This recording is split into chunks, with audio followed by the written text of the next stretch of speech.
Jadi LBH Surabaya setiap akhir tahun itu pasti akan membuat suatu laporan yang itu berkaitan dengan bagaimana kondisi penegakan hukum hak asasi manusia yang ada selama tahun berjalan. Ya.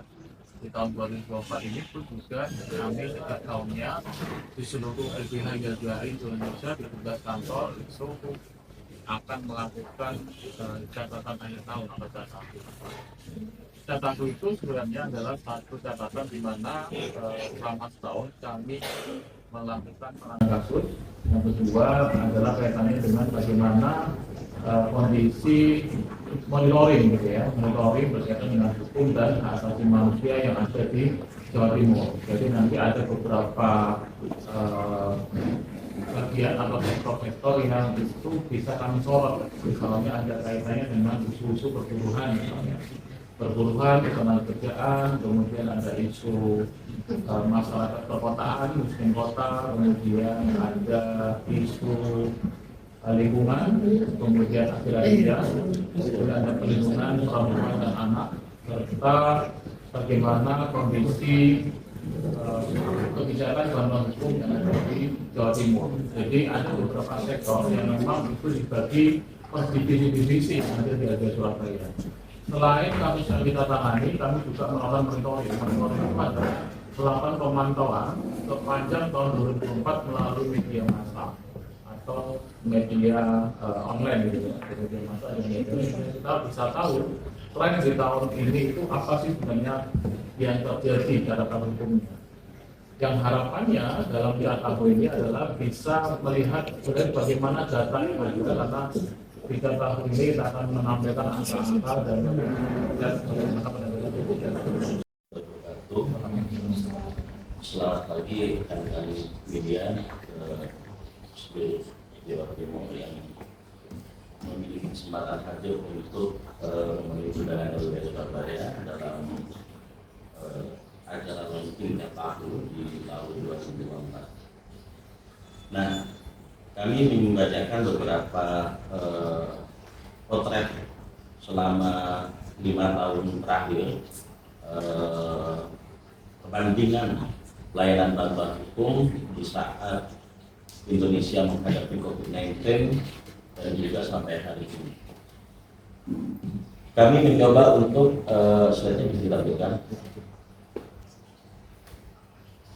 Kami memotret hal ini, perbandingan 5 tahun terakhir ini sebetulnya ada tren penurunan yang kemudian mulai dari sebelum COVID sampai COVID bahkan sampai hari ini. Masyarakat yang memang melakukan pengaduan ini ada satu pemilih yang kemudian terduga pelaku korupsi, kami tolak langsung sama LBH Surabaya dan selebihnya lain-lain.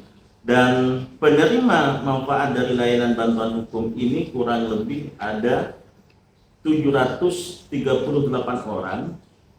Ini artinya akumulasi dari 250 itu dia datang kepada LBH Surabaya mewakilin keluarganya, dia memiliki anak perempuan, anak laki-laki, bahkan suami atau istrinya yang menjadi tanggungan sebanyak 738 itu.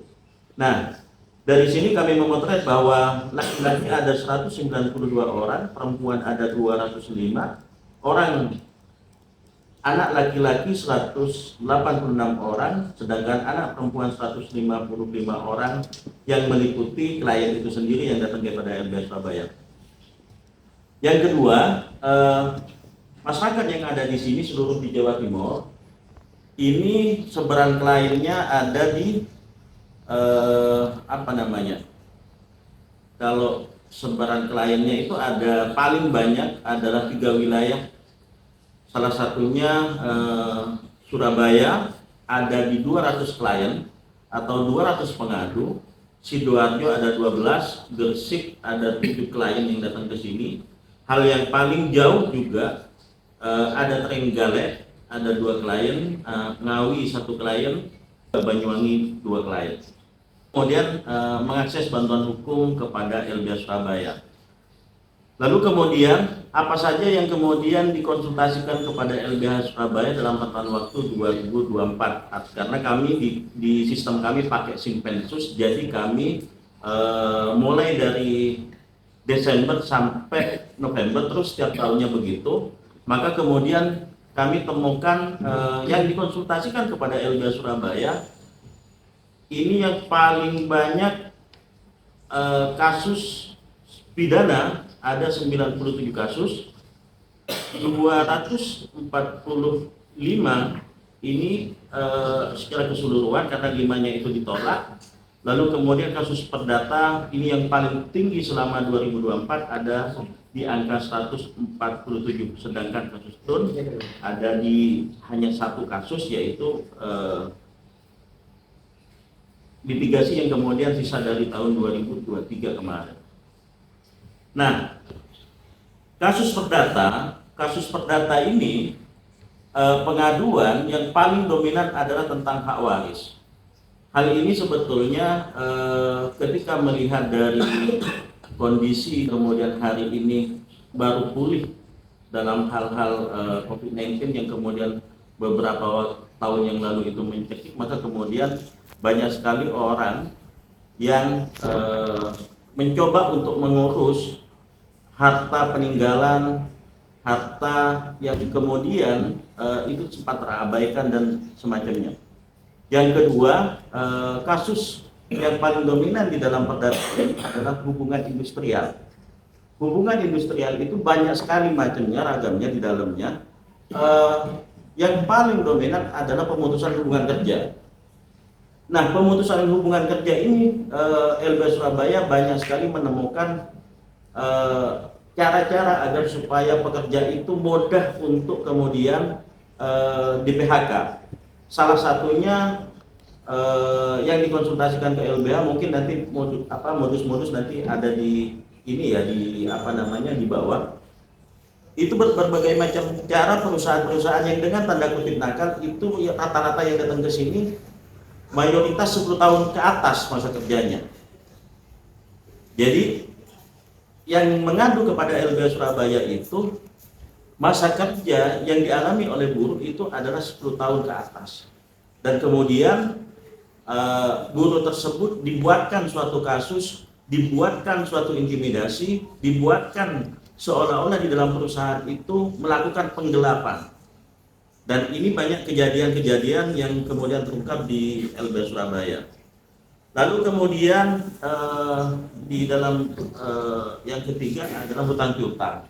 Ini yang 3 besar di perdata yang kemudian dikonsultasikan ke LBH Surabaya. Yang selanjutnya adalah tentang pidana. Pidana ini sebetulnya ada kaitannya juga karena ini juga terangkum mulai dari perdata ke pidana. Ini juga ada di isu perburuan. Selain kami menyebutnya adalah kriminalisasi di masing-masing sektor. Nah, pidana yang kemudian paling dominan yang dikonsultasikan ke LBH Surabaya ada di 21 kasus. Itu tentang soal penipuan. Jadi buruh yang kemudian saya sebut tadi itu salah satunya masuk di pidana karena apa? Mayoritas itu diproses sampai kepada meja hijau. Sehingga di pidana ini sendiri dalam kasus perburuan itu juga tinggi. Yang kedua, mungkin nanti Mbak Ica juga bisa menyampaikan tentang kekerasan kesusilaan. Ini banyak macamnya di dalamnya, yaitu tentang pemerkosaan, pelecehan seksual, dan lain-lainnya. Jadi paling tinggi nomor 2 yaitu adalah kekerasan seksual maupun pelecehan. Yang ketiga, ini ada penggelapan, sama dengan yang saya sampaikan tadi. Yang selanjutnya adalah tindak pidana KDRT. Ini yang kemudian mungkin nanti bisa di-highlight oleh Mbak Ica. Untuk selanjutnya adalah kasus tun. Ini penyelesaian dari tahun 2023 tentang masalah pemberangusan serikat sebetulnya yang terjadi di daerah Mojokerto yang kemudian sampai kasasi ya. Jadi sampai kasasi pun ini baru putus di tahun 2024. Jadi hanya satu kasus. Lalu kemudian karena LBH Surabaya itu juga fokusnya terhadap kasus seperti yang disampaikan Pak Wahid tadi tentang hukum hak asasi manusia, maka kemudian LBH Surabaya mencoba untuk melihat berat dari 250 kasus itu, di luar yang ditolak itu ada kasus struktural. Kasus struktural mungkin teman-teman tidak asing tentang contoh misalkan kayak perburuan, kayak miskin kota dan segala macam. Itu ada di 54 kasus. 54 kasus itu beragam juga di dalamnya. Dan kasus non struktural seperti penipuan, penggelapan yang dikonsultasikan ke sini ada 191 kasus. Lalu kemudian di dalam kasus struktural kami mencoba untuk memilih isu apa yang sebenarnya paling dominan isu yang banyak dilanggar selama 2024. Selama 2024 ada 46 kasus perburuan yang kemudian disampaikan dan ini menyangkut tentang hajat hidup pekerja atau buruh di Jawa Timur. Ini ada 46 kasus yang kemudian dikonsultasikan, bahkan sampai ada yang kemudian didampingi oleh teman-teman. Dalam hal buruh, LBH Surabaya banyak mendampingi buruh yang kemudian tidak berserikat. Karena apa? Karena apabila tidak berserikat itu maka banyak sekali ditemukan oleh dia yang gampang atau mudah dilakukan PHK, bahkan mudah dikriminalisasi di dalam perjalanan buruh. Yang kedua, kekerasan terhadap perempuan. Kekerasan terhadap perempuan itu isu HAM atau isu HAM yang kedua yang paling tinggi. Yang ketiga, itu ada kekerasan terhadap anak. Yang selanjutnya adalah pelayanan hak dasar. Ini yang kemudian ditemukan oleh LBH Surabaya. Pelanggaran HAM juga didominasi oleh teman-teman buruh sebetulnya hari ini yang ditemukan pelanggarannya, yaitu pertama di perburuan, yang kedua kekerasan terhadap perempuan, yang ketiga kekerasan terhadap anak. Ini yang kemudian muncul di LBH Surabaya. Nah, karena tadi itu pelanggaran HAM dalam sektor buruh dan juga dalam beberapa sektor tadi, maka kemudian LBH Surabaya mencoba untuk melihat sebetulnya siapa sih pelaku pelanggar HAM yang kemudian terjadi selama 2024. Pelaku pelanggaran HAM yang kemudian teridentifikasi oleh LBH Surabaya, mungkin di sini tidak disebutkan ya perusahaan yang kemudian melakukan pelanggaran HAM. Jadi pelaku pelanggar HAM selama 2024 di Jawa Timur itu kemudian banyak perusahaan yang itu mendominasi dan sampai hari ini menjadi tingkat pertama pelanggaran HAM. Karena apa? Karena di setiap momentum perburuan, di setiap momentum momentum tadi itu seperti halnya dengan hari raya keagamaan, di situ buruh kan mendapatkan yang namanya tunjangan hari raya. Yang kedua, misalkan mendapatkan libur misalkan. Bahkan banyak sekali pelanggaran-pelanggaran yang kemudian muncul di dalam sektor buruh itu sendiri. Jadi pelaku utama yang kemudian juga sampai hari ini masih mendominasi pelanggaran HAM di Jawa Timur adalah perusahaan swasta. Jadi perusahaan swasta itu sendiri berbagai macam yang kemudian diadukan kepada LBH Surabaya ini seluruh Jawa Timur ya. Yang kedua itu ada kelompok sipil, bisa saja misalkan kemudian ada persekusi atau dan lain-lain, itu juga kemudian muncul di dalam pelaku pelanggar HAM sebetulnya. Yang ketiga, ini ada pemerintah atau kota atau kabupaten yang kemudian bertindak selaku pelaku pelanggar HAM. Saya nggak tahu ya, apakah kemudian para pencari keadilan itu merasa malu atau seperti apa, jadi dia itu tidak menyebutkan bahwa dia sudah bekerja atau tidak. Jadi itu ada di angka yang kedua bahwa pekerjaannya itu tidak ada. Itu ada di angka yang kedua. Terus yang ketiga itu ibu rumah tangga yang datang ke sini. Yang keempat itu tertinggi wira swasta dan segala macam. Terus kemudian kita bisa dilihat bahwa dari sisi penghasilan yang datang ke sini itu adalah kami membuat suatu ukuran UMK Surabaya ini paling tinggi misalkan, atau dikasih tahu kepada calon klien itu kemudian UMK-nya semacam apa.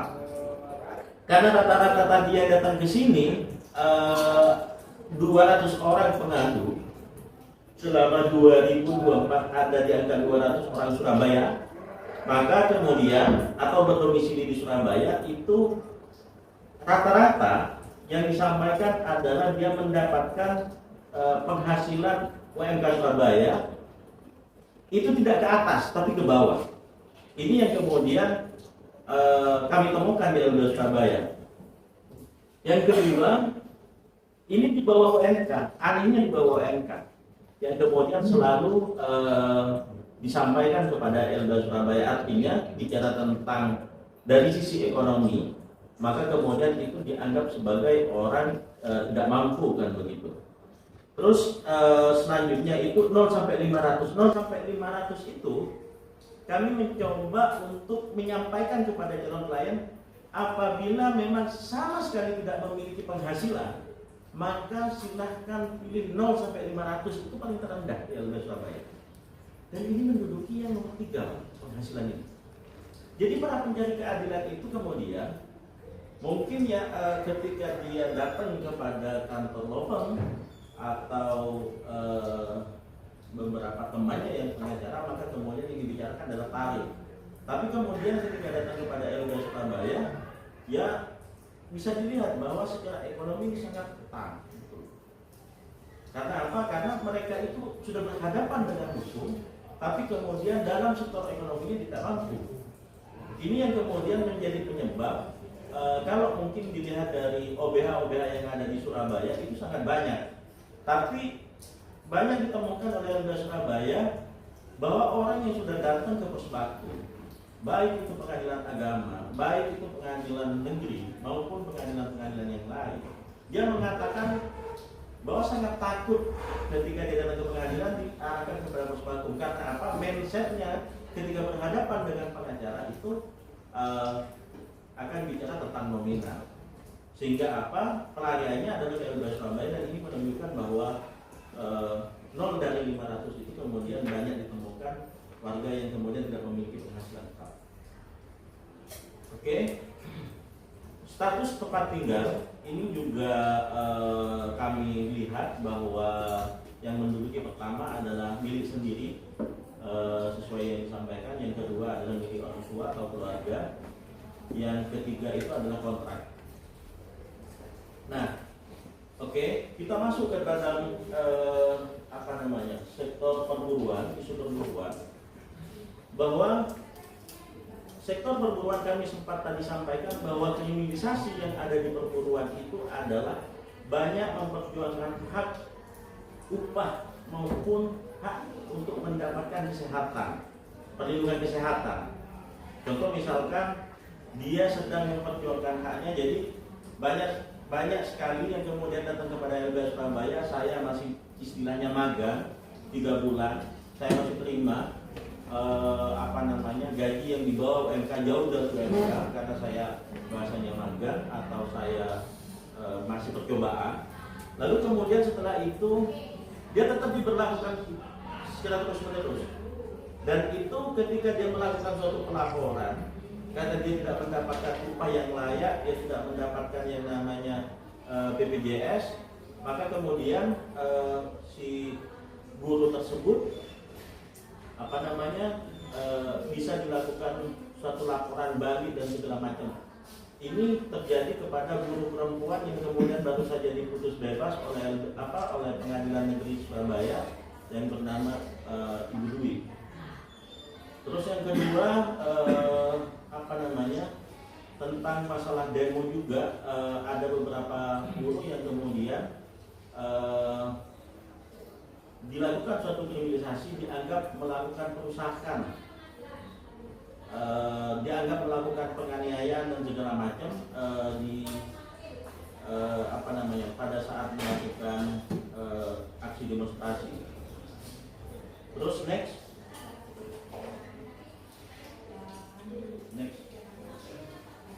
Nah, pelanggaran hak ketenagakerjaan ini sebetulnya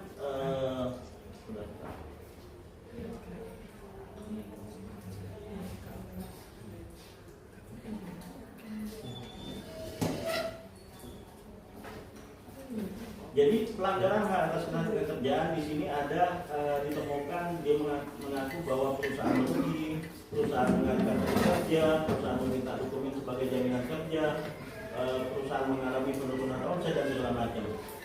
Nah, next, yang selanjutnya ini yang kalau menurut kami itu ada ketimpangan antara pelaporan antara buruh dengan pengusaha. Apabila kemudian kita melihat pidana ketenagakerjaan yang kemudian pernah dilakukan oleh LBH Surabaya. Jadi ketika suatu pekerja melakukan suatu pelaporan kepada dinas ketenagakerjaan atau kepolisian di Des Ketenagakerjaan itu sangat lambat. Ini saya nggak tahu kenapa, apakah penyidik atau PNS yang ada di sana itu kemudian tidak percaya data-data yang diberikan oleh para pekerja atau buruh ini atau seperti apa sehingga lambat. Bahkan di sini nomor 1 Sentralet ini masuk tahun ke-5 Pak. Sampai sekarang pelaporannya mandek tidak jelas. Dan ini dari pihak Dinas Ketenagakerjaan maupun kepolisian itu juga sampai hari ini tidak ada perkembangannya. Yang kedua, PT Maya Monca ini kasus lama juga sampai hari ini juga tidak diselesaikan juga oleh instansi yang kemudian memiliki kewenangan, dan PT Alu Aksara juga ini yang kemudian tidak terselesaikan. Yang keempat ini adalah TPPO, tindak pidana perdagangan orang, yang kemudian kami sempat advokasi bersama dan sudah dilakukan suatu pelaporan di Polda Jatim, yang sampai hari ini walaupun pelakunya itu berkeliaran karena terduga pelaku itu tidak jauh dari Surabaya, tidak ada tindakan apapun oleh Polda Jatim. Ini yang kemudian kita masukkan di dalam perburuan ini karena masuk terhadap buruh migran. Oke, next. Ini sebaran wilayah yang kemudian THR yang melakukan suatu pelanggaran. 10 perusahaan ada di kota Surabaya, Sidoarjo ada di 2 perusahaan, Gresik 4 perusahaan, dan 1 perusahaan di Lamongan. Dan total dari jumlah yang terlanggar itu ada 1.243 orang. Oke, next masuk kepada status kerja yang kemudian itu dilanggar. Banyak sekali ditemukan oleh LBH Surabaya. Ada PKWT, PKWTT, ada kemitraan bahasanya atau mitra atau harian lepas, yang kedua tidak diketahui statusnya. Nah, isu agraria, masuk ke isu agraria. Jadi konflik agraria di Jawa Timur itu sangat banyak ya. Dalam sektor perkotaan ada 9, di perkebunan juga ada 4, pertanian ada 3, infrastruktur yang kemudian bermasalah sampai hari ini ada 3, ada di sekitar pesisir juga ada 1. Ini yang meliputi Jawa Timur. 1 kasus Malang, Kediri, Sumeneb, Sidoarjo, Mojokerto, Gresik, dan Blitar. 2 kasus Surabaya dan Banyuwangi. Dan ini konflik selama 2024 ini banyak konflik-konflik yang belum terselesaikan sebetulnya. Salah satu contoh di Banyuwangi sampai hari ini juga masih belum terselesaikan. Next. Ini kekerasan dan kriminalisasi terhadap petani pakel yang terus berlanjut sampai hari ini. Tahun lalu kami mencoba meng-highlight tentang kriminalisasi trio pakel. Setelah ada putusan Mahkamah Konstitusi tentang pasal yang dikenakan itu adalah pasal karet, maka kemudian ada warga pakel setelah bebasnya trio pakel, ada satu orang yang kemudian pada saat itu melakukan penjagaan terhadap tempat pertaniannya atau lahannya, itu dianggap melakukan penganiayaan terhadap satpam atau keamanan dari PT tersebut, namanya Pak Mulyono. Dan Pak Mulyono ini baru saja mendapatkan putusan pengadilan tinggi, dan itu masih dilakukan penguatan putusan tersebut. Putusan tersebut ada kurang lebih 6 bulan atau 6 bulan, dan kedepannya masih dilakukan suatu perlawanan, yaitu ada kasasi. Jadi petani pakel sampai hari ini tidak sedang baik-baik saja. Petani pakel yang sampai hari ini masih terus saja dihantui dengan beberapa kriminalisasi. Jadi ini yang kemudian masih menghantui para petani pakel, khususnya di isu agraria. Nah, di isu lingkungan itu kasus pencemaran lingkungan paling tertinggi ada di Pasuruan, yang kedua ada di Pacitan, dan yang ketiga ada di Gresik. Jadi kasus pencemaran lingkungan berdasarkan lokasi itu yang paling banyak diadukan. Jenis pelanggaran terhadap lingkungan yaitu yang pertama adalah pencemaran, yang kedua adalah tambang, yang ketiga adalah pengerusakan mangrove. Jadi itu pelanggaran terhadap lingkungan. Nah, aktor perusak lingkungan ini bisa dilihat aktornya ya. Jadi yang 83% itu adalah perusahaan swasta, yang kemudian berbagai hasil investigasinya teman-teman itu ada di 83% perusahaan swasta yang kemudian melakukan kerusakan terhadap lingkungan. Yang kedua perusahaan tambak atau pengusaha tambak. Jadi pengusaha tambak itu bermacam-macam, ada yang berbadan hukum, ada yang perorangan. Sebetulnya itu yang kemudian perorangan itu bukan orang sembarangan, tapi orang yang kemudian memiliki banyak modal, yang ya dengan tanda kutip serakah lah ya. Jadi dia melakukan perusakan terhadap lingkungan gitu. Yang ketiga ya masyarakat umum itu sendiri, jadi dia tidak mengetahui karena awam tentang regulasi maka dia lakukan. Next.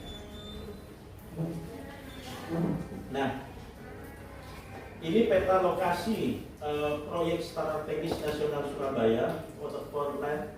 Ini yang kemudian akan terjadi suatu saat di hadapan kita di Surabaya Timur dan Genjeran Timur, itu yang kemudian akan berdampak. Siapa yang mendapatkan dampak ini? Salah satunya adalah nelayan.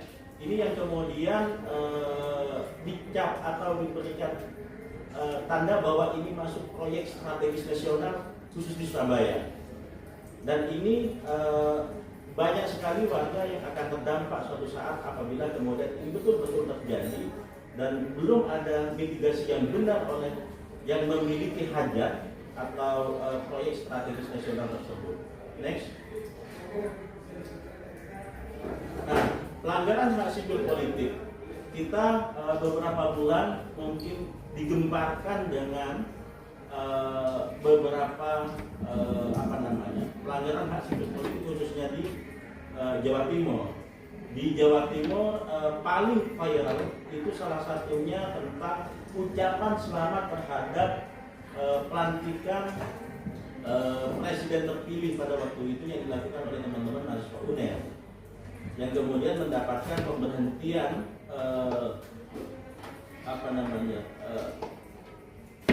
sementara oleh dekannya. Yang kedua, yang pertama itu adalah pemberhentian Profus pada waktu itu tentang soal kebebasan berpendapat juga, yaitu adalah dekan kesehatan di UNER itu kemudian mendapatkan sorotan tentang beberapa statementnya. Yang kedua, pembekuan Badan Eksekutif Mahasiswa atau BEM, BEM FISIP UNER, ini yang kemudian dilakukan suatu percobaan sih kalau menurut saya. Jadi rezim ini sebetulnya rezim takut terhadap gambar, rezim hari ini takut terhadap tulisan, rezim hari ini takut terhadap statement beberapa pejabat kampus yang kemudian memiliki pengikut gitu kira-kira. Jadi kalau misalkan kita simpulkan bahwa hari ini rezim apabila dikritik oleh mahasiswa bukan kemudian dia menunjukkan kinerjanya. Rezim hari ini malah sibuk untuk ini siapa sebetulnya. Dampak dari apa yang dilakukan oleh teman-teman ini banyak sekali mahasiswa ketakutan. Karena apa? Karena yang ditakuti bukan bukan rezim kali ini, tapi buzzernya yang ditakuti. Karena apa? Karena banyak sekali buzzer yang kemudian menyerang secara person, melakukan suatu doxing dan lain-lain. Jadi ini yang banyak ditemukan oleh LBH Surabaya dari seluruh kalangan aktivis, mau dari sektor buruh, dari sektor mahasiswa dan segala macam. Jadi di pelanggaran hak sipil politik ini banyak kemudian dilakukan apabila misalkan ada sesuatu yang kemudian viral mengkritisi pemerintah, maka kemudian orang itu dipastikan dengan doxing. Itu dipastikan itu 100%. Jadi itu tentang hasil musik. Yang kedua, potret kekerasan aparat kepolisian, posisi dalam represi sebetulnya. Jadi yang ditemukan oleh LBH Surabaya itu salah tangkap, nama korbannya ini Juarianto, pelakunya Satres Narkoba, itu ada di Mojokerto. Terus kemudian kekerasan terhadap peserta demokrasi Aliansi Mahasiswa Kediri pada waktu itu juga dilakukan. Anggota Polres Kediri pelakunya. Penangkapan sewenang-wenang itu yang dihadapi oleh petani pakir yang bernama Mulyono. Yang selanjutnya adalah represivitas terhadap kerja-kerja jurnalistik yang sampai hari ini membayang-bayangi teman-teman jurnalis yang kemudian sangat kritis. Itu ada wartawan dari Tribun Jatim dan Suara Indo. Jadi pelakunya adalah Kadif Pitsus Satreskrim Polres Jember. Ini yang kemudian sampai hari ini juga menjadi potret LBH Surabaya. Selain sampai hari ini juga ada kasus Kanjuruhan Malang yang kemudian masih bergulir di Pengadilan Negeri Surabaya. Yang selanjutnya adalah pelarangan melakukan ibadah dan pendirian rumah ibadah. Ini ada di Sidoarjo, Gresik dan Trenggalek. Ini yang kemudian sampai hari ini juga masih hangat di kalangan masyarakat. Mungkin itu dari saya terkait dengan layanan bantuan hukum dan beberapa isu yang kemudian ada di Jawa Timur. Mungkin bisa dilanjutkan oleh Mbak Ica karena ini menjadi selain pemburuan dan lain-lain di kasus kekerasan terhadap perempuan dan anak itu sangat tinggi. Mungkin Mbak Ica lebih banyak meng-highlight beberapa temuan-temuannya. Terima kasih. Baik, terima kasih kawan-kawan semuanya yang sudah hadir pada pagi hari ini. Saya akan memaparkan terkait data kekerasan terhadap perempuan dan anak di Jawa Timur di tahun 2024. LBH Surabaya mendapatkan data ini ada dua. Yang pertama adalah pengaduan langsung di LBH Surabaya yang didampingi oleh LBH Surabaya. Terus yang kedua adalah data dari clipping media sosial, mulai dari media cetak maupun media online seperti itu. Karena kenapa itu diperlukan? Saya yakin tidak semua kasus kekerasan terhadap perempuan dan anak itu mudah untuk korban mendapatkan akses keadilan, terutama terkait akses bantuan hukum seperti itu. Yang pertama yang ingin saya paparkan adalah data penanganan kasus di LBH Surabaya. Kita selama 2024 ini ada 3 kasus kekerasan terhadap anak yang kita dampingi, dan yang 2-nya itu sudah putusan. satunya masih bergulir di Polda Jatim, yang 9 kasus kekerasan terhadap perempuan ini juga masih satu yang sudah putusan, yaitu yang di Ngawi, yang 8 kasus masih bergulir di pihak kepolisian karena memang kasus kekerasan terhadap perempuan sangat tidak mudah gitu kan. Untuk proses pendampingannya banyak problem-problem yang terjadi, mulai dari semua beban pembuktian dan lain-lain itu semua dibebankan kepada korban, sehingga itu juga mempersulit proses penanganan seperti itu. Terus kalau di jumlah ada 12 kasus kekerasan terhadap perempuan dan anak. Untuk jenis kekerasannya tersendiri itu adalah ada pencabulan paling tertinggi, yaitu ada 8 kasus pencabulan. Yang ketiga ada kekerasan fisik, yang satu adalah pemerkosaan. Jadi yang pencabulan ini setiap tahunnya itu pasti data dari LBH Surabaya pasti tertinggi. Selanjutnya jenis kekerasan ini sebenarnya kalau kita lihat data nanti yang akan saya paparkan terkait dari hasil media itu akan bervariasi, akan lebih banyak lagi. Cuma ini adalah data yang kita dampingi prosesnya. Terus pelaku kekerasan itu bermacam-macam. Yang pertama paling banyak adalah pacar atau kekasih dari korban itu sendiri, itu ada 3 kasus. Selanjutnya ada preman perusahaan 3 kasus. Ini kasus kekerasan fisik yang dialami oleh petani di Banyuwangi. Itu pelaku kekerasan fisiknya adalah preman perusahaan. Terus selanjutnya masing-masing ada 1 kasus, ada Satpol PP Surabaya, ada pacar dari mama. Maksudnya pacar dari mama ini adalah dia adalah seorang yatim gitu, terus mamanya punya pacar baru dan pacarnya ini yang menyetujui anak tersebut. Terus yang selanjutnya adalah guru silat. Ini juga baru selesai putusan, dihukum pidana penjara 6,5 tahun. Terus habis itu ada rekan kerja. Terus selanjutnya ada paman korban, dan yang miris ini ada anak di bawah umur. Ini dia jadi pelaku kekerasan pencabulan terhadap tetangganya yang dia melakukan aktivitas sholat subuh seperti itu.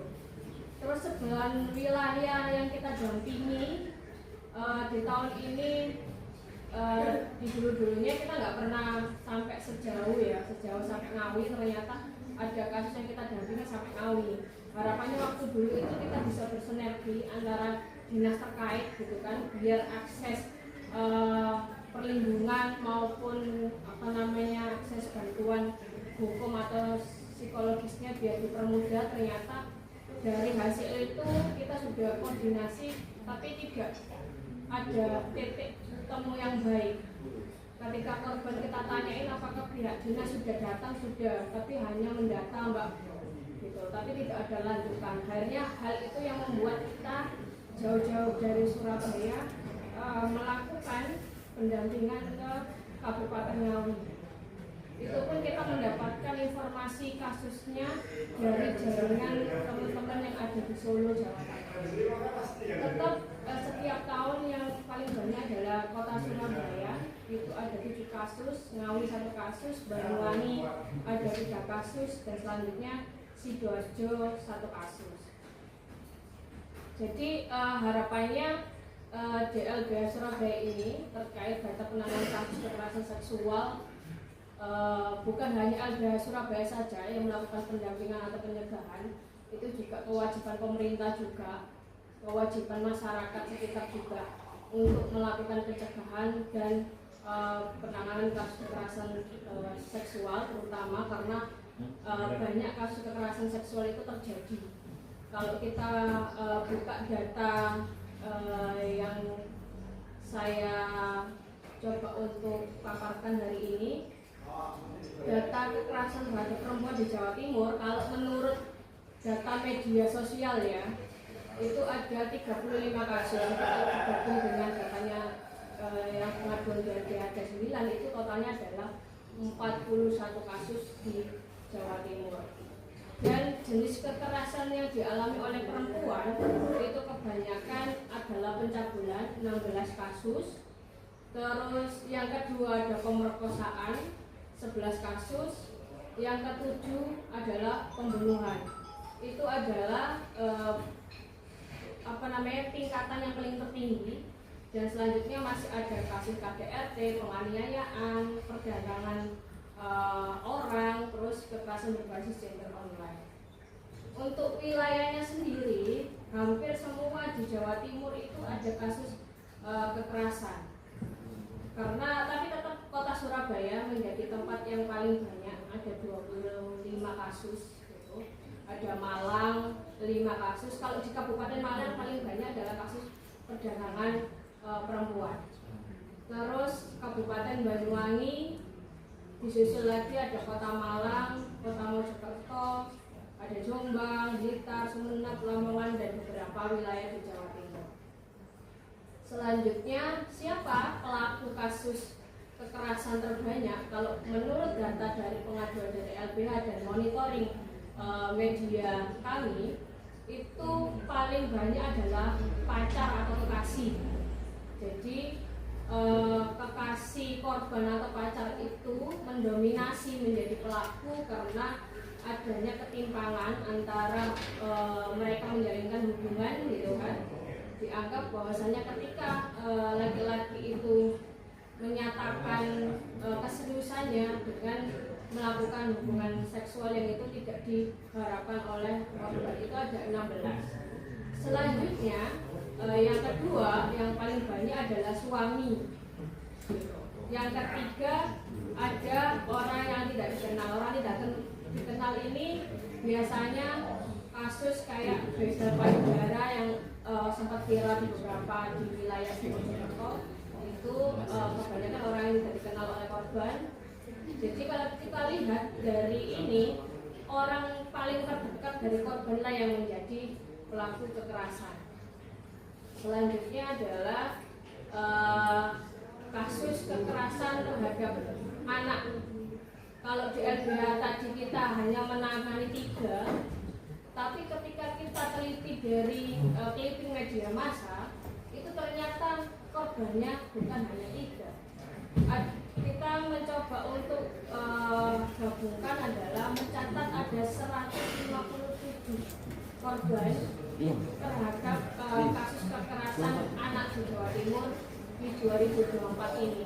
Ya mungkin akses informasi bantuan hukum itu banyak yang belum mendapatkan, termasuk di wilayah kabupaten-kabupaten yang jauh dari ibu kota provinsi gitu kan, di Surabaya.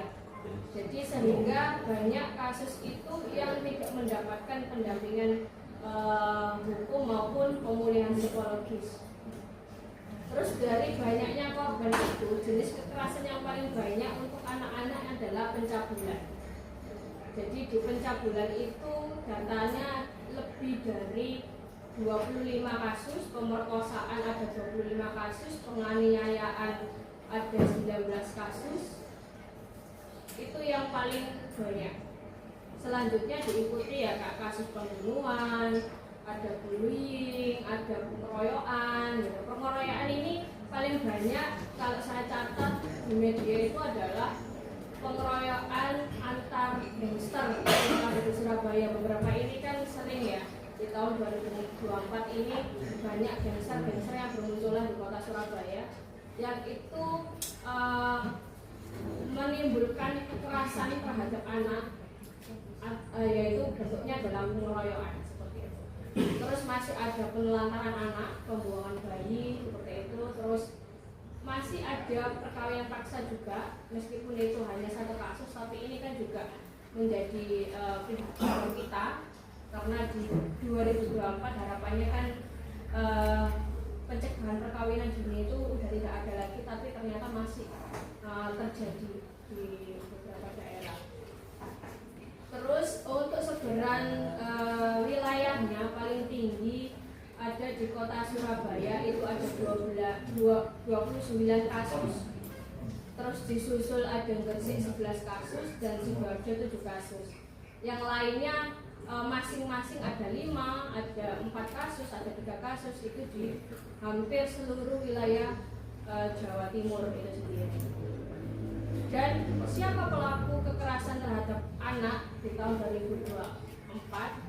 Yang paling banyak adalah teman korban. Yang kedua adalah orang tidak dikenal. Yang ketiga ini yang sangat mengecewakan juga adalah ayah kandung. Yang keempat ibu kandung. Jadi kalau saya lihat tren sekarang adalah kasus kekerasan terhadap anak lingkup dari mereka sendiri. Jadi korban ini merasa tidak nyaman gitu kan, ketika rumah yang dianggap itu bisa membuat aman anak itu tidak dianggap aman karena pelakunya adalah ayah dan ibu kandungnya. Itu yang miris gitu kan, sehingga anak ini mau dididik siapa, sedangkan pelakunya kebanyakan ayah kandung dan ibu kandungnya sendiri. Dan ada beberapa ada guru. Jadi ada data kemarin saya lihat di wilayah Jember kalau nggak salah itu korbannya dalam satu kasus itu 30 siswa dilakukan oleh guru BK gitu.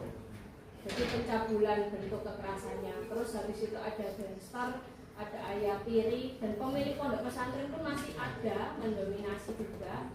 Terus ada kakak kandung, ada PNS, bahkan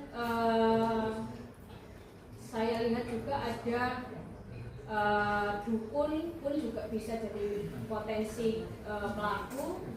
Terus tukang bangunan seperti itu. Jadi bervariasi pelakunya. Dan dari data semua ini sebenarnya 2 tahun ini LBH Surabaya tidak hanya mendampingi secara hukum saja untuk kasus kekerasan terhadap perempuan dan anak. Alhamdulillah kita juga memberikan pelayanan psikologis gratis yang berkelanjutan terhadap korban-korban kekerasan perempuan dan anak di wilayah Jawa Timur, dan itu membuat hal yang bermanfaat bagi korban itu sendiri, sehingga yang dulu awalnya kita hanya mendampingi secara hukum, tapi kita lupa nih untuk pemulihannya gitu kan. Kalau hukum kan pasti kan efek jerahnya hanya untuk pelaku, nah untuk korban gimana prosesnya gitu kan. Akhirnya kita mencoba untuk mensupport untuk pemulihan psikologisnya agar anak dan perempuan korban kekerasan ini masih bisa melakukan keberlanjutan ke depannya, mulai dari pendidikan maupun mencari pekerjaan ke depannya gitu. Dan ada satu korban perempuan yang sampai saat ini itu kita bawa ke Surabaya gitu kan, karena dia nggak punya orang tua gitu, terus dia juga tidak bekerja, sehingga kita mencoba untuk bekerja sama dengan LPSK untuk membiayai hidup perempuan tersebut, dengan harapan nanti ketika dia sudah bekerja bisa survive kembali, membangun motivasi kembali untuk berpendidikan lagi dan mencoba untuk memulihkan kondisi perempuan tersebut seperti itu. Jadi harapan kita dari kasus kekerasan terhadap perempuan dan anak, meskipun kemarin PJ dari Gubernur Jawa Timur Bu Retno itu sempat menyampaikan di media bahwasanya kasus kekerasan terhadap anak itu turun 30%.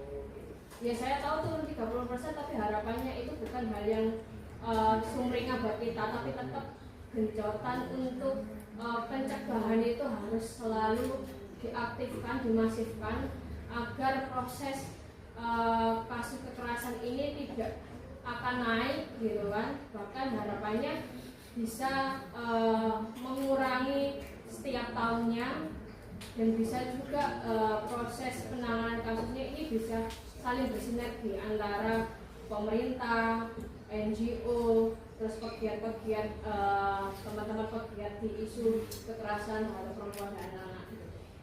Yang paling penting adalah semuanya kita bukan hanya memberikan informasi terkait penanganan secara hukumnya saja dan harapannya secara holistik, dan itu bisa membuat korban bisa lebih berdaya lagi nantinya seperti itu. Karena selama ini kalau kita hanya berjalan di proses hukumnya saja, saya yakin korban akan kebingungan nantinya dalam proses kedepannya. Itu mungkin yang bisa saya paparkan untuk yang kasus kekerasan terhadap perempuan dan anak di Jawa Timur di 2024. Dan selanjutnya saya melaporkan terkait laporan audit sosial pengadaan barang dan jasa di Jawa Timur. Ya, jadi kita di LBH Surabaya ini sepanjang tahun 2024 melalui program Youth Integrity Center atau YIC melakukan audit sosial pengadaan barang dan jasa di Jawa Timur. Adapun proyek yang dipantau ada 3, yaitu ada pengadaan rumah sakit khusus Surabaya Selatan, Surabaya Timur. Terus yang kedua pembangunan gedung pelayanan medik penunjang terpadu 4 lantai pada rumah sakit daerah Husada Prima. Ada 5 kasus. Terus yang ketiga ada pembangunan gedung MUI di Jawa Timur tahap 2. Ada pembangunan gedung MKM UNER. Yang kelima pembangunan kanopi kolam renang.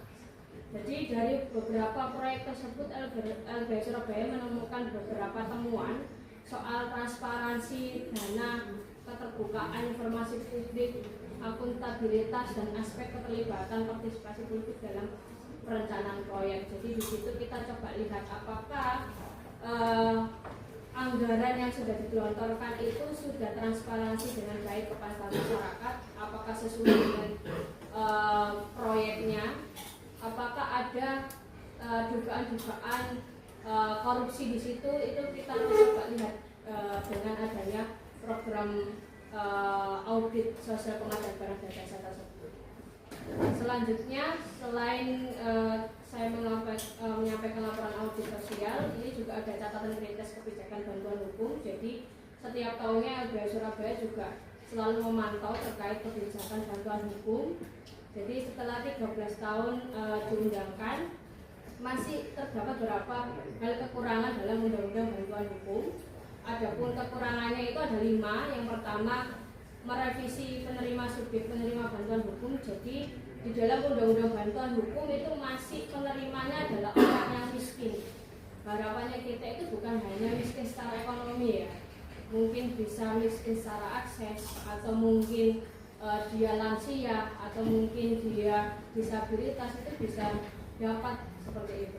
Terus yang kedua, mendefinisikan serta mengatur tentang jelas tugas dan kewenangan paralegal. Nah, ini juga paralegal ini banyak pertentangan juga, apakah paralegal itu sebuah profesi ataupun secara legalitas seperti apa, seperti itu juga masih belum ada aturan yang jelas. Yang ketiga ada perluasan cakupan akomodasi bantuan hukum. Jadi untuk perluasan cakupan ini juga ternyata di Jawa Timur belum ada organisasi bantuan hukum yang full seluruh wilayah Jawa Timur ya, cuma ada beberapa.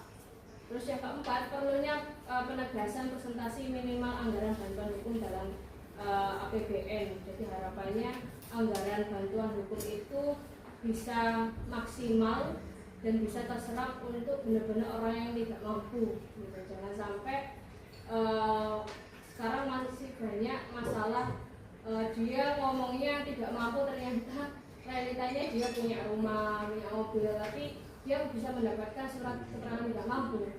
Nah itu kan butuh kontroling juga. Terus yang kelima, pelindungan data pribadi penerima bantuan hukum ini juga sangat penting, karena dalam sistem di sistemnya BPHN itu semua data pribadi korban itu banyak, mulai dari KTP, mulai dari surat SKTM, mulai dari beberapa data kronologis kasusnya. Itu kan data-data pribadi ya, harapannya ini juga ada perlindungannya. Jangan sampai kayak kemarin sempat ada terjadi kebobolan data di Dispenduk Capil sehingga merugikan masyarakat Nah ini juga harus ada pelindungan data pribadi untuk menerima bantuan itu sendiri. Selanjutnya adalah rekomendasi, mungkin bisa disampaikan oleh Pak Direktur. Ya, makasih Mbak Aisyah, Mas Agus. Jadi untuk data Huluka di bagian akhir ada rekomendasi. Jadi dari beberapa hal yang disampaikan oleh Mas Agus dan Mbak Aisyah, yang pertama adalah kita merekomendasikan kepada pemerintah Jawa Timur dan pemerintah kabupaten kota dan pihak terkait untuk mengedepankan upaya bersama-sama kelompok masyarakat yang terdampak langsung dan harus mengedepankan bagaimana upaya penurunan kehormatan komunikasi dan politik. Salah satunya yang pertama kita catat adalah menunjukkan segala bentuk pembungkaman terhadap hak dan ekspresi berpendapat dan berbagai akademik ya, karena tahun 2004 kita banyak sekali. Kemudian aparat kepolisian harus menghentikan segala bentuk upaya kriminalisasi, bagi ada guru, ada sektor lingkungan, agraria dan sebagainya, yang memperjuangkan haknya baik sektor kebutuhan tadi, agraria, lingkungan hidup dan sektor-sektor lainnya, serta menghentikan segala bentuk kekerasan dan penggunaan kekuatan berlebih kepada masyarakat sipil dan menghentikan segala bentuk persekusi terhadap minoritas baik minoritas agama, keyakinan, gender dan kelompok lainnya. Yang kedua, pemerintah wajib mengedepankan upaya dan melakukan upaya bersama-sama terhadap masyarakat yang berdampak langsung dalam sektor pemenuhan hak ekonomi, sosial, dan budaya. Salah satunya adalah bagaimana untuk memperjuangkan upah yang layak bagi buruh, menghentikan segala bentuk penggusuran kepada dalam pasar, PKL, dan masyarakat, pemenuhan hak lingkungan hidup yang baik dan sehat, menghentikan segala praktek pencemaran, dan menghentikan segala bentuk perampasan ruang hidup rakyat atas nama proyek strategis nasional. Atau di Surabaya ada kawasan SWL, jadi itu salah satunya adalah praktek perampasan ruang hidup, serta mencabut potensi pergerakan tambang yang bermasalah di Jawa Timur dan melakukan transisi energi yang berkeadilan yang tidak memberikan solusi palsu berkaitan dengan teknologi. Yang ketiga, negara harus mengimplementasikan dengan baik undang-undang tindak pidana kekerasan seksual, karena banyak sekali kasus-kasus terjadi karena memang belum ada kebijakan pelaksananya, serta membuat kebijakan yang itu kaitannya dengan penghapusan kekerasan seksual terhadap perempuan dan melakukan penegakan hukum yang adil dari korban dan menggalakkan upaya kebijakan yang disebut sebagai daerah ramah perempuan dan anak, dan mengajak seluruh masyarakat untuk menghindari praktek kekerasan terhadap perempuan dan anak serta minoritas gender yang lainnya baik secara fisik, psikis, seksual, serta menghentikan praktek trafficking. Keempat, negara melalui kebijakannya atau regulasinya harus membuat regulasi terhadap praktek-praktek pengadaan barang dan jasa yang secara transparan. Tadi kita menemukan beberapa proyek pengadaan barang jasa yang tidak transparan dan akuntabel, dan melakukan penegakan hukum terhadap praktek penyimpangan dalam sektor pengadaan barang dan jasa dengan melibatkan partisipasi masyarakat, khususnya anak-anak muda. Yang kelima, negara baik di pusat dan di daerah melalui kebijakannya harus mampu menjamin dan memberikan layanan bantuan hukum bagi masyarakat miskin atau kurang beruntung yang tidak layak kehidupannya. Yang kedua adalah melakukan revisi undang-undang bantuan hukum dan memperluas akses keadilan bagi kelompok rentan melalui kebijakan atau perda bantuan hukum di daerah. Yang keenam, Bupati Wali Kota di seluruh kabupaten kota Jawa Timur kita rekomendasikan untuk bisa membuat atau menginisiasi peraturan tentang kebijakan bantuan hukum daerah yang harus diprogramkan dalam program legislasi daerah, dan bagi daerah yang sudah memiliki kebijakan bantuan hukum agar tepat mengimplementasikan kebijakan tersebut ya. Salah satunya adalah Kota Surabaya yang sampai hari ini belum ada implementasinya meskipun perda sudah 2020 atau 2022 ya, sudah 2 tahun belum ada implementasi, dan mendesak untuk mengimplementasikan agar akses bantuan hukum terhadap kelompok rentan itu dapat terimplementasikan. Itu kira-kira rekan-rekan semua sekilas dari catatan akhir tahun kita terkait hukum dan hak manusia. Nanti selebihnya bisa di scan di barcode di masing-masing ini untuk bisa melihat secara lengkapnya catahu kami yang sudah kami upload di website LBH Surabaya. Sebelum kita akhiri, mungkin ada hal yang mau didiskusikan, mungkin rekan-rekan Tuhan atau teman-teman semua. Kalau ada yang ditanyakan, pasti kita. Dari sekian penjelasan tadi, saya yang paling tertarik adalah angka pelanggaran HAM ya. Tadi disebutkan tertinggi di Jawa Timur. Nah itu apakah ini tidak ada cara untuk membeli ketika ini angka ini kan sudah mulai tinggi, sudah mulai overlapping istilahnya. Nah ini apakah langkah-langkah LBH ini nanti untuk mengantisipasi itu di tahun depan apa kira-kira?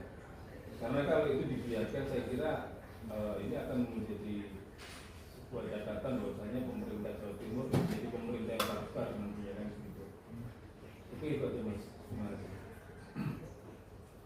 Oke, nanti bisa dijawab setelah Oke, tentang masalah tingginya pelanggaran HAM di Jawa Timur ini sebetulnya kan tadi disampaikan tentang dari sektor buruh. Jadi dari sektor buruh yang juga ada di KDRT dan Kabupaten Perempuan dan Anak. Jadi sebetulnya dalam beberapa dampingan LBH Surabaya, bahkan yang tidak didampingi oleh LBH Surabaya, ini sebetulnya LBH Surabaya sudah melakukan suatu pelaporan kepada dinas-dinas yang memiliki kewenangan sebagaimana undang-undang. Contoh misalkan kami mencoba pada waktu itu mencoba adanya di kepolisian di Ketenagakerjaan agar supaya bisa memberikan perlakuan adil terhadap para buruh yang melakukan pelaporan. Dan ini malah timpang apabila kemudian buruh sudah melakukan pelaporan bahkan banyak di SP3. Ini yang kemudian berpotensi besar sebetulnya tetap meningginya pelanggaran HAM di Jawa Timur dalam sektor ketenagakerjaan, pidana ketenagakerjaan. Yang kedua, pelanggaran-pelanggaran yang kemudian terus berulang sebetulnya. Ini yang menunjukkan bahwa pelanggaran HAM di sektor buruh itu apabila misalkan membentuk tunjangan hari raya keagamaan misalkan. Nah, tunjangan hari raya keagamaan ini dalam undang-undang dalam regulasi yang mengatur tentang THR ini sebetulnya sudah ada cara atau mekanisme apabila suatu perusahaan itu melakukan pelanggaran terhadap tunjangan hari raya. Dan itu kemudian ketika dilakukan suatu pelaporan, maka kemudian undang-undang itu tidak pernah diterapkan sebagaimana mestinya. Contoh misalkan H-7 perusahaan diwajibkan semua harus clear membayar. Tapi H-7 masih banyak perusahaan-perusahaan yang kemudian tidak membayar. Bahkan pasca lebaran sekalipun itu juga belum dibayarkan oleh pihak perusahaan. Namun dalam sanksi-sanksi yang kemudian tercantum dalam regulasi tersebut, mulai dari sanksi pembekuan izin usaha dan segala macam, bahkan denda dan sebagainya, itu kemudian sampai hari ini saya bisa mencoba untuk sharing data dengan Disnaker. Itu kemudian dia berapa tahun dalam 2024 atau 2023 kemarin THR 2023 ke 2024 berapa perusahaan yang dibuka? Enggak ada, nyaris enggak ada. Padahal dalam posko yang dibuka oleh LBH itu sudah ribuan orang yang kemudian menjadi korban dari. Bahkan juga di Snaker juga pernah merilis berapa korban buruh juga yang kemudian menjadi korban pada saat itu. Namun pertanyaannya, sejauh mana Disnaker itu kemudian melakukan penegakan hukum dalam sektor itu? Ini yang kemudian tidak dilihat, tidak pernah melihat bahwa Disnaker itu sudah mengeluarkan sanksi tentang denda misalnya. Denda ada tuh mekanismenya, dendanya seperti bagaimana. Yang kedua, apabila sudah lebih dari lebaran, apakah pernah ada dengar teman-teman rekan-rekan ini yang kemudian perusahaan A dibekukan ini? Ini yang kemudian menjadi catatan sehingga apa? Penegakan hukum dalam sektor ketenagakerjaan khususnya THR itu nihil sampai hari ini. Bahkan beberapa rekomendasi bahkan surat desakan kepada Disnaker maupun kementerian pada waktu itu juga tidak ada respon yang baik terhadap tentang satu-satunya yang dilakukan oleh pekerja atau buruh apa, dia sudah melakukan demonstrasi di depan perusahaan. Itu salah satunya yang kemudian dilakukan oleh teman-teman untuk mendapatkan hak mogok kerja itu yang menjadi andalan teman-teman. Itu salah satunya. Cara terakhirnya Mas Fitri. Jadi itu satu-satunya sudah, karena apa? Karena mereka itu apabila ketenagakerjaan regulasi ketenagakerjaan tidak ditegakkan, maka kemudian dengan upaya apa? Itu yang bisa dilakukan. Karena kalau dari kacamata LBH sendiri ketimpangan ini dari mana? Jadi ketimpangan ini Apa bagaimana? sistemnya atau bagaimana? Jadi kalau kita melihat dari pelaporan buruh itu kemudian sebetulnya banyak faktor ya. Ada faktor yang kemudian ketika buruh melakukan suatu pelaporan, baik itu di posko LBH Surabaya maupun di posko-posko yang lain yang kemudian tidak mau namanya disebutkan, karena apa? Faktornya satu, dia mendapatkan PHK ketika melaporkan. Jadi itu. Jadi beberapa pengalaman kami di setiap tahunnya berdebat soal ini siapa orangnya. Justru ketika kita membawa nama pelapor, tapi kami tidak mau untuk membuka ke publik karena itu berkaitan dengan keberlangsungannya dia sebagai pekerjaan buruh atau kerahasiaan klien itu sendiri. Dan itu pihak dari dinas atau Disnaker yang memiliki kewenangan pengawasan dan segala macam itu terus-terusan ngotot. Bahkan kami sudah sampaikan bahwa di situ ada 1.000 atau 200 atau 500 korban yang sudah ada di sana. Tapi mereka mencari nama. Artinya apa? Artinya ketika kemudian ada satu orang yang juga menunjukkan namanya di situ dan sudah siap dengan konsekuensi untuk di PHK, pun juga sama tidak dilakukan. Tapi kebalikannya, apabila kemudian pihak pengusaha itu melakukan suatu pelaporan, contoh misalkan pihak pengusaha tidak menyukai untuk membayar pesangon, ini contoh saja. Dia melakukan tripartit itu sesuai dengan apa yang diinginkan oleh pengusaha. Nah ini yang kemudian menjadi yang menjadi ketimpangan sebetulnya. Apabila ada pelanggaran dari buruh untuk menyampaikan itu, malah Disnaker sibuk untuk mencari yang namanya nama pelapor. Tapi ketika pengusaha menginginkan untuk PHK, Disnaker sibuk untuk mencarikan dalih, oh ini adalah PHK. Jadi ini yang kemudian ketimpangan ini yang sangat sering dijumpai oleh LBH Surabaya. Bahkan ada buruh sopir yang kemudian dia sudah melaporkan dalam bertahun-tahun pelanggaran ketenagakerjaan yang saya sebutkan tadi, itu sudah masuk tahun kelima hari ini. Tapi buktinya sampai hari ini di sana tidak ada untuk melakukan follow up selanjutnya. Jadi ini yang kemudian membuat langkah apa yang kemudian dilakukan LBH Surabaya untuk mengantisipasi itu sebetulnya dengan laporan ke publik ini sebetulnya semacam Komnas HAM, semacam institusi-institusi itu dalam negara ini sebetulnya melihat siapa sih paling banyak melakukan pelanggaran HAM di Jawa Timur. Kalau misalkan laporan LBH Surabaya mau dipakai misalkan oleh Komnas HAM, mungkin bisa saja di sektor ketenagakerjaannya itu dilakukan penyadaran oleh mereka, bukan oleh LBH kan gitu ya. Sehingga apa?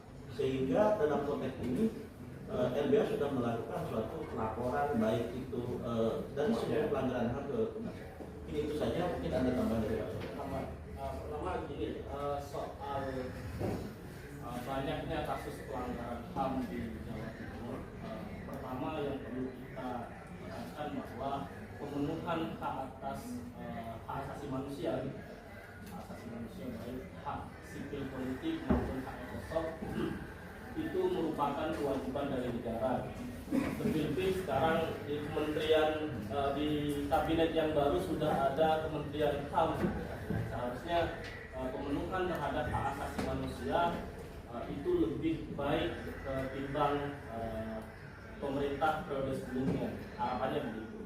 Tapi kalau kita melihat dari catatan akhir tahun LBH Surabaya, maka kasusnya terus meningkat. Nah, kalau tadi ada pertanyaan Apa yang kemudian upaya yang dilakukan oleh LBH? Sebenarnya pertama karena tadi sudah dijelaskan juga oleh Pak Agus bahwa kewajiban pemenuhan ini ada pada negara, maka kami mendorong negara untuk memenuhi itu, baik secara tertulis, baik secara tadi melalui aksi dan lain sebagainya, bahkan kemudian sampai kami gugat, ya, gugat di pengadilan, baik di pengadilan negeri melalui gugatan citizen lawsuit untuk isu lingkungan maupun gugatan perwakilan, ya, legal standing, gugatan legal standing untuk juga isu lingkungan. Tapi nampaknya pemerintah kita masih bebal gitu, ya, masih menganggap apa yang mereka lakukan itu benar, padahal masyarakat juga mendapatkan dampak yang negatif dan banyak korban. Itu yang kami lakukan untuk terus mendorong pemerintah. Yang kedua, dalam konteks penanganan kasus juga kita kemudian melakukan penyadaran, ya, kepada masyarakat melalui hak-hak hukum, hak-hak politik masyarakat secara langsung terhadap korban, maupun juga kita melibatkan anak muda, ya, untuk terlibat langsung dalam advokasi maupun tadi, ya, audit sosial soal pengadaan barang dan jasa yang tentunya di Jawa Timur merupakan salah satu kasus yang besar selain bansos gitu. Nah, itu yang kita lakukan, jadi pendidikan, pengorganisiran, dan tak lupa untuk penanganan kasus HAM di Jawa Timur. Kita tidak pernah bekerja sendiri, di masing-masing sektor isu lingkungan dan agraria kita membuat jejaring masyarakat sipil yang kemudian tergabung dalam Tekad Garuda. Di situ ada kami, Walhi Jawa Timur, dan NGO yang lain yang tergabung, ya. Kemudian di isu perburuhan ada Kabur Pari, ya, itu berisi LBH dan beberapa organisasi dan OBH isu perburuan dan lain sebagainya. Nah, kalau ditanya apakah kemudian apa sih yang problem dari penegakan soal isu hak asasi manusia ini, apakah dari sistemnya atau regulasinya gitu, atau dari strukturnya gitu. Nah, sebenarnya ada yang aturannya sudah baik gitu, ya, soal aturan soal THR itu sudah mengatur, sudah cukup baik gitu. Ada sanksi terhadap perusahaan yang melanggar, tapi ternyata secara struktur pemerintah abai untuk melaksanakan sanksi itu. Itu banyak di isu THR. Ada yang memang dari substansi hukumnya itu atau aturannya itu tidak baik. Sebenarnya Undang-Undang Cipta Kerja yang sampai saat ini baik memakan korban, bahkan dengan Undang-Undang Cipta Kerja, ya, kemudian banyak pekerja yang di PHK tanpa hak.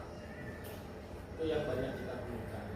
Dan yang terakhir ada, ya, istilahnya aturannya sudah baik, namun ya budaya hukum atau budaya dari pemerintahnya, masyarakatnya, atau perusahaan gitu, ya, untuk menaati peraturan itu yang juga menjadi problem. Ada aturan di Undang-Undang Lingkungan Hidup soal tidak membuang limbah sembarangan, tapi tetap saja disimpangi.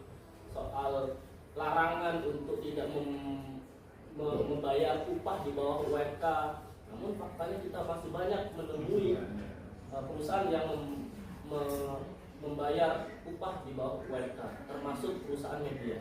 Kalau saya sampaikan itu, termasuk perusahaan media gitu, yang banyak juga teman-teman jurnalis mendapatkan upah di bawah UMK. Itu yang juga itu yang kemudian menjadi catatan kita. Nah, yang menjadi catatan kami itu kan juga permintaan Menteri HAM itu kan anggarannya ditambah untuk melakukan manajerial, ya, untuk pembenahan. Nah, makanya apakah HAM itu butuh dana besar? Saya pikir kan sebenarnya kalau bicara regulasi sudah bagus kan, sudah tertata semua, tinggal pelaksanaannya apa, implementasi di lapangan itu apa. Ya itu saja sih Mas, semua saja nanti ke depan LBH mendapatkan rumusan-rumusan yang lebih baik dari kami yang dari teman-teman ada di wartawan nanti juga bisa ikut kita dalam mengedukasi masyarakat. Terima kasih.